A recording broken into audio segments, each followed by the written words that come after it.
Lu Bu is a general from the Three Kingdoms era who died after he was betrayed by his men. He swore that he would never trust anyone ever again, if there were another life. Miraculously, he is reborn in the modern era of Qi Resurgence. There, Lu Bu discovers he possesses a unique and powerful skill. As he navigates this new reality, he must hone his abilities while protecting his sister from the lurking threats of monsters and malicious humans. In the aftermath of a destructive siege, Xiaopi's city lies in ruins, defeated by their enemies. The enemy teams are led by Guan Yu, Zhang Fei, Li Bei, Cao Cao, Shu Chu, Xia Ho Yuan, and Xia Ho Dun. Meng Di, their commander, demands a report, and they share that the defenders of Xiaopi are mostly dead and injured, and there is no resistance in the city. However, Meng Di believes that this isn't true, prompting his comrade to elaborate on what he means by this. Just then, 3 soldiers emerge from Xiaopi's gates, and Meng Di says that they haven't succeeded yet, since the soldier in the middle isn't defeated. This fierce soldier is known as Feng Xian, also famously called Lu Bu. Before Lu Bu faces the enemy, a woman named Di Yao Chan calls him, reminding him to be careful. She hands him a jar filled with a liquid substance, and Lu Bu consumes the content before slamming the jar on the ground. With a determined look, Lu Bu tells Di Yao Chan not to worry about him, because he's invincible. He claims that he will defeat anyone, even if they come with 1,000 soldiers and horses. With this, Lu Bu charges toward the enemy.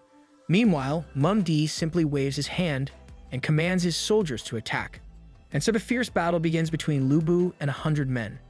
Despite being outnumbered, he remains a force to be reckoned with, making the generals worried about their situation. One of the generals asks what they should do about this fierce soldier, as he is truly exceptionally valiant. Meng Di, on the other hand, claims that it's only bravado.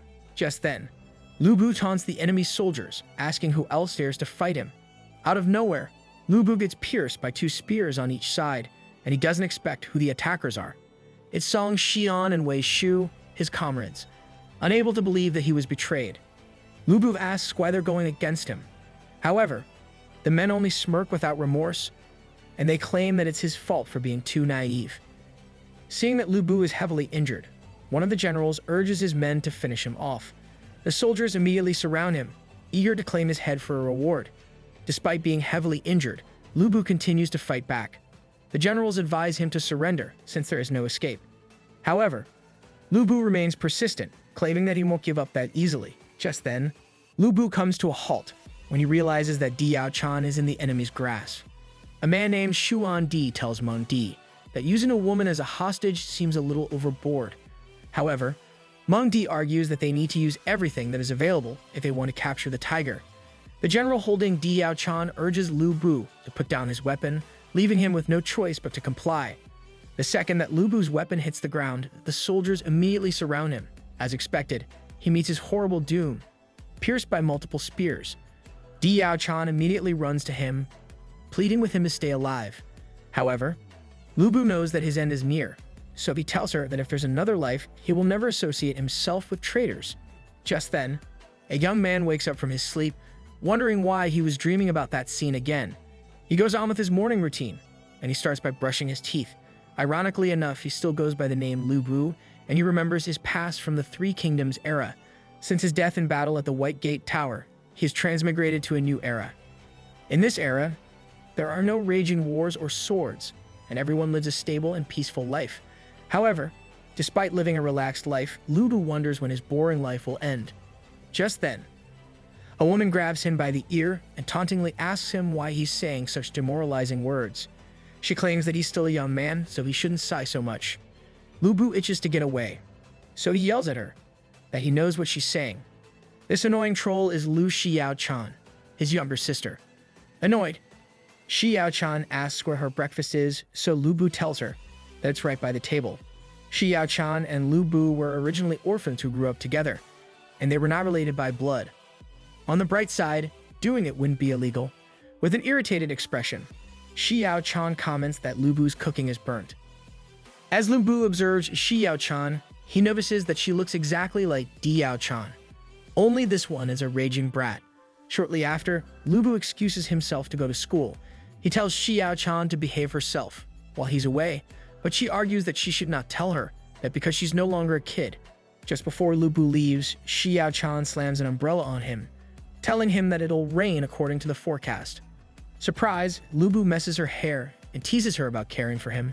Then he goes on his way. Lu Bu heads to the parking lot where Red Hair is parked. At first, you would think he's driving this fancy red car, but Red Hair is actually his cheap-looking scooter. As Lu Bu waits for the pedestrians to pass by, a random guy suddenly smacks his helmet. It's Lin Hao and his friends, and they teasingly ask Lu Bu why he's alone. They start bothering him, urging him to smile because he's around his classmates. With menacing looks, they then tell Lu Bu that they are looking for him because they want him to be part of their little group. However, Lu Bu flicks Lin Hao's hand off his shoulder, claiming that he doesn't need friends. Infuriated, Lin Hao asks if he really thinks he's the Lu Bu from the Three Kingdoms. Another guy comments that Lu Bu from the Three Kingdoms is no good either because he's just a family slave. Another guy adds that Lu Bu and the one from the Three Kingdoms are similar since they are both hated by many. Annoyed, Lin Hao and his friends go on their way, knowing that they'll get nothing out of Lu Bu. As they leave, Lu Bu laughs at the idea of having friends. Having those things will only betray him, and he doesn't need trash like that in his life.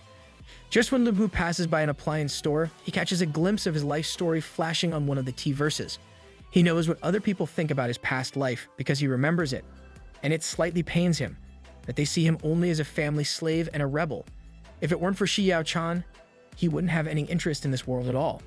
Suddenly, it starts raining, and Lu Bu hears from the news reports that there are currently many unidentified space-time cracks over the country, and a large number of monsters are emerging from them. People are also advised to stay at home to avoid danger. Lu Bu, on the other hand, doesn't believe any of this, and he thinks they're going too far on this prank. However, he soon realizes that it's no prank when a giant portal appears in front of him, and from it emerges a colossal tentacled monster. The tentacled monster grabs a bunch of civilians, including Lin Hao. He desperately asks Lu Bu to save him, but the monster squishes him with its tentacles, causing him to explode. Lu Bu's eyes widen in shock as he witnesses Lin Hao's death, his face splattered with blood. Just then, the monster walks towards Lu Bu, but he remains motionless. Suddenly, something warns Lu Bu of an impending danger, and it grows more alarming as the monster draws nearer to him. Just before the monster can catch Lu Bu, he exclaims that he's feeling excited because of this dangerous feeling. What's up with that face, though? Lu Bu finally feels like the general he once was, making him determined to destroy this monster. Using his umbrella, he slashes the monster's tentacle, making it erupt with green blood. He follows with another attack, slamming his umbrella on the monster's remaining tentacles. As the monster succumbs to its injuries, Lu Bu exclaims that this world has finally become interesting. Just then, he notices a glowing blue sphere coming from the monster, so he picks it up to observe it. Suddenly, it emits a weird surge of energy, entering him without notice. A system suddenly appears, congratulating him as the host. The system tells him that the binding is complete and that he has awakened the Flying General System. Lu Bu is confused, so the system explains to him that the Flying General System is awakened after the world has recovered spiritual energy. It is a special awakening ability provided for Lu Bu, the host. The system will give him levels, attributes, skills, and equipment. In the end, it will help him become the world's strongest, regaining the Flying General glory. Hearing this, Lu Bu realizes that he can become the god of war again, which is exactly what he wants. He basks in his newfound glory, but his celebration is cut short when he realizes that the fight is not over yet. The monster is still alive, and its severed tentacles turn into zombie minions. Confused, Lu Bu wonders why the system is giving him so many monsters to train with when he just awakened a few minutes ago. Just then, the minions start attacking him, but Lu Bu merely slices them like sushi as he kills them. Lu Bu thinks to himself that this is a good experience. The more monsters he can kill, the closer he is to becoming the strongest. To motivate him even further, the system tells Lu Bu that this theory is correct. As Lu Bu continues killing the minions, the tentacled monster suddenly grabs his leg, pulling him into the air and slamming him to a nearby building.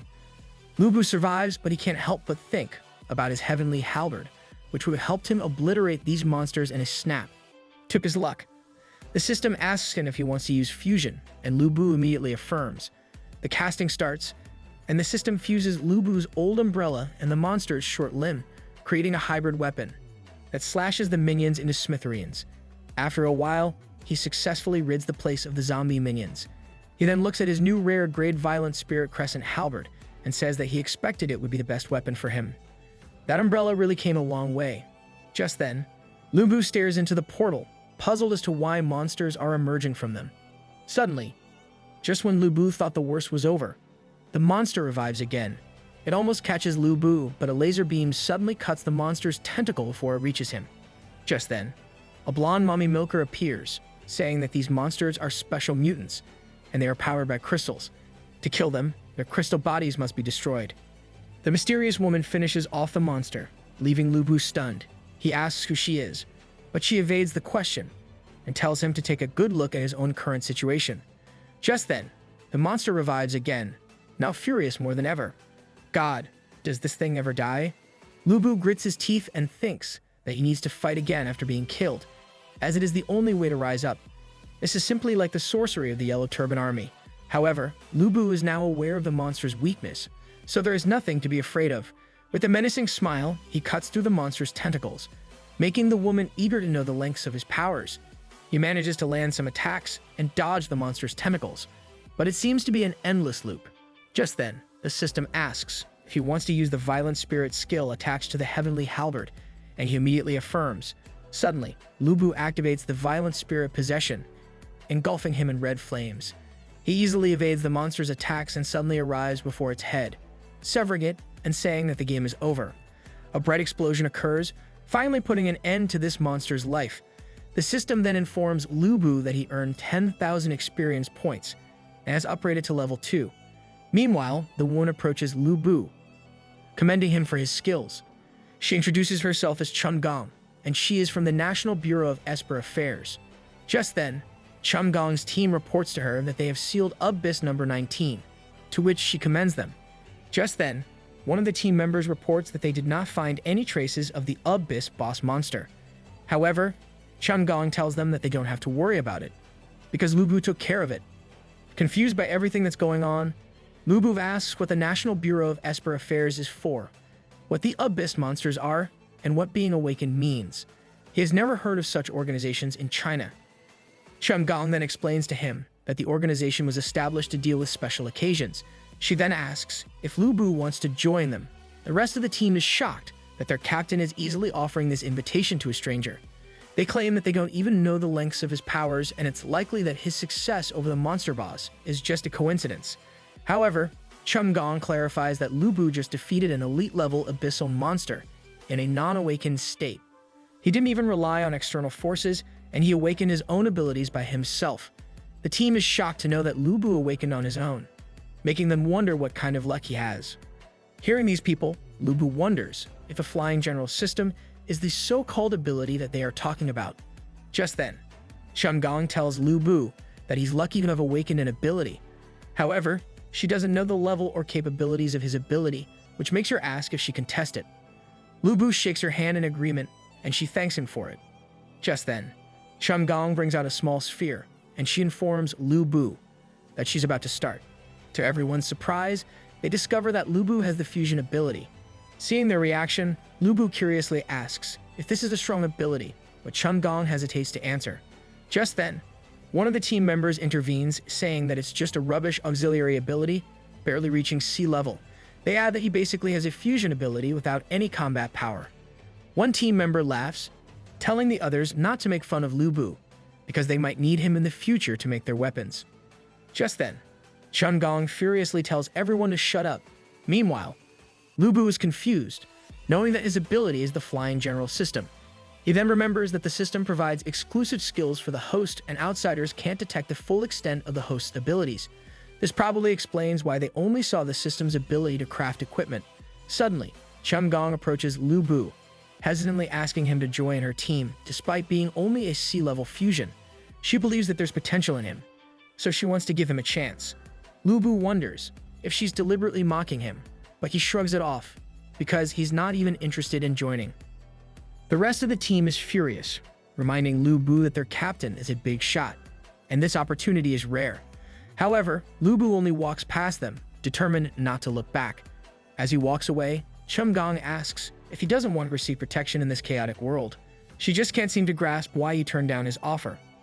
Just then, Lu Bu shoots them a death stare, explaining that a man should be content with living under the roof of others, but should seek to establish his own place in the world. Before Lumbu leaves, Chumgong gives him her business card, telling her to call if he needs help. Lumbu argues that he doesn't need any of that, but Chumgong clarifies that the National Security Bureau needs to ensure the safety of the team's family. She also adds that the age of spiritual energy resurgence is more dangerous than he thinks. Reflecting on her words, Lumbu suddenly remembers Xiao-chan and how she might be in trouble. Worried, he immediately hops into his scooter and drives home. One of the team members throws a fit, saying that they should have taught him a lesson, because he just left without saying goodbye. Chumgong, on the other hand, licks her lips and claims that Lumbu will soon be hers. Okay, but WTF? Meanwhile, Lumbu tries his best to dodge the busy cars passing by. As he heads home, he prays that Xiao-chan isn't in any trouble. Suddenly, another portal appears, and out come the monsters. The people start panicking and running into the streets, blocking Lumbu's path. Furious, he slashes the monsters while driving his scooter, screaming at them to get out of his way. However, he's forced to jump off his scooter when an unknown entity blocks him. To his surprise, a group of soldier monsters are aboard their horses, eager to kill him. These monsters just wouldn't stop, so Lumbu activates his fusion skill and turns his scooter into an extreme red hair horse. When did this turn into Transformers? As Lumbu hops on his cyborg horse, he laughs at the nostalgic feeling. He begins slashing the monsters left and right, making the civilians think that he's some kind of war god. However, Lumbu doesn't stop to save the entire city, as he wants to prioritize Xiao-chan's safety. When he gets to their neighborhood, he notices that there are no monsters in the area, which is a good sign. He quickly barges into the house and calls for Xiao-chan, who just woke up from a nap.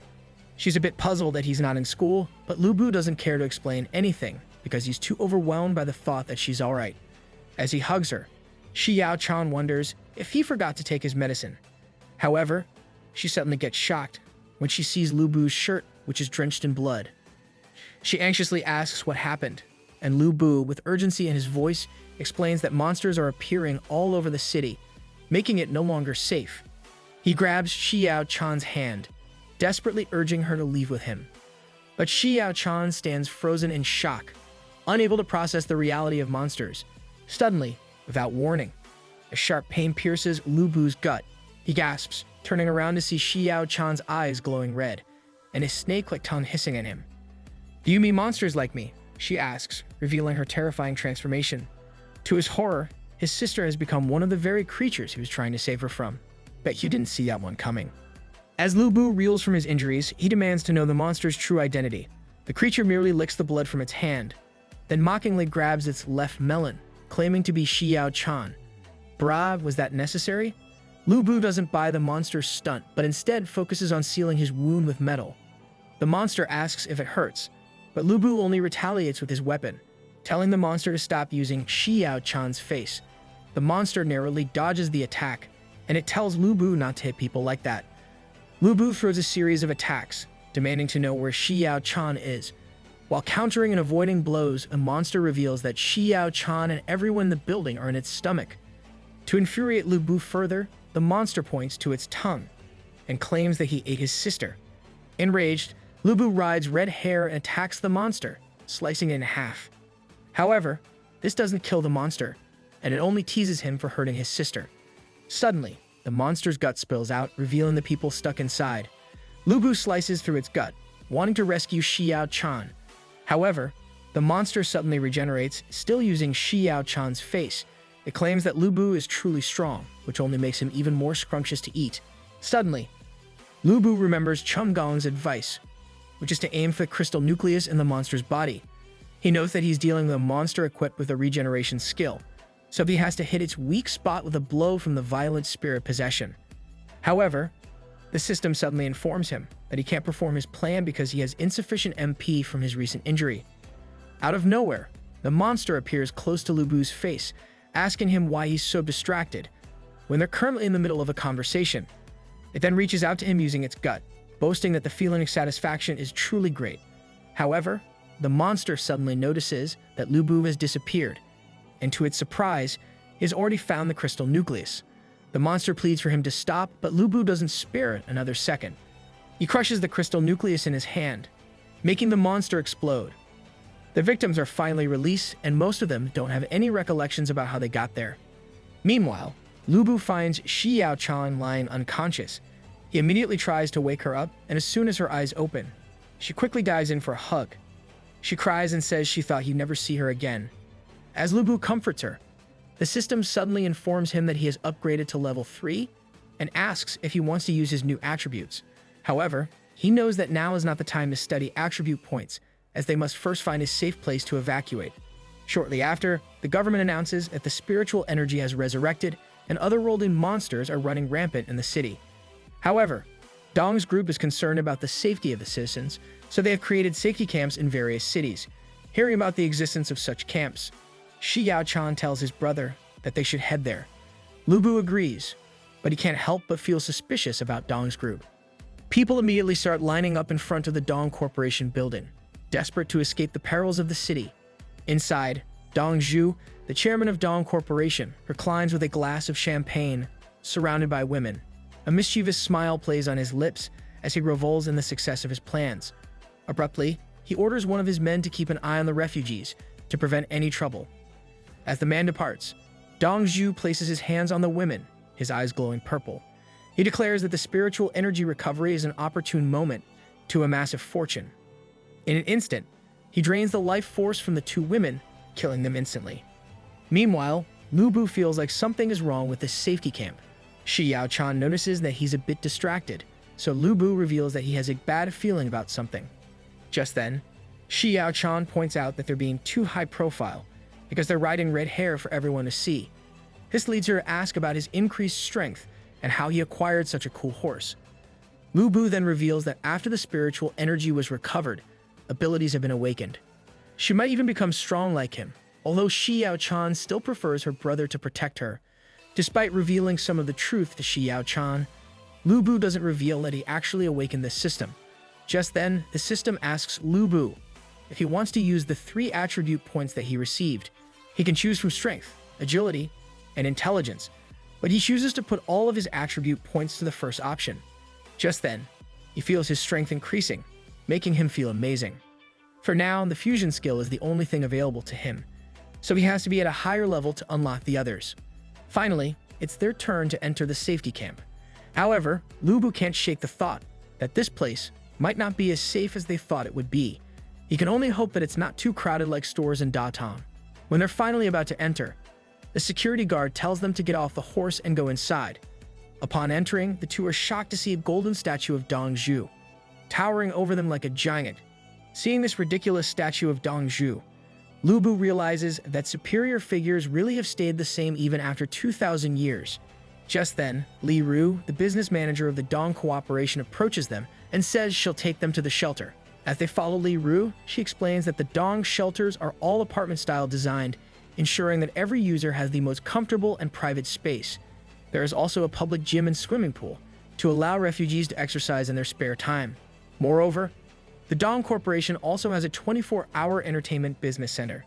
The most important thing is that in this chaotic world where spiritual energy is revived, the Dong Cooperation has the absolute strength to protect its people. Hearing all of these benefits, Shi Yaochan turns to her brother and says they should stay. And this is why you get eaten by monsters. Li Ru tells them that if they are satisfied, then they can sign the contract. They can also enjoy the discount if they accept the offer right now, which will only be a total of 980,000 per person every month. Shi Yaochan and Lu Bu are shocked to hear the price, as it feels like they're being robbed. Li Ru suddenly reveals that she knows they're financially unprepared, so she prepares a second plan.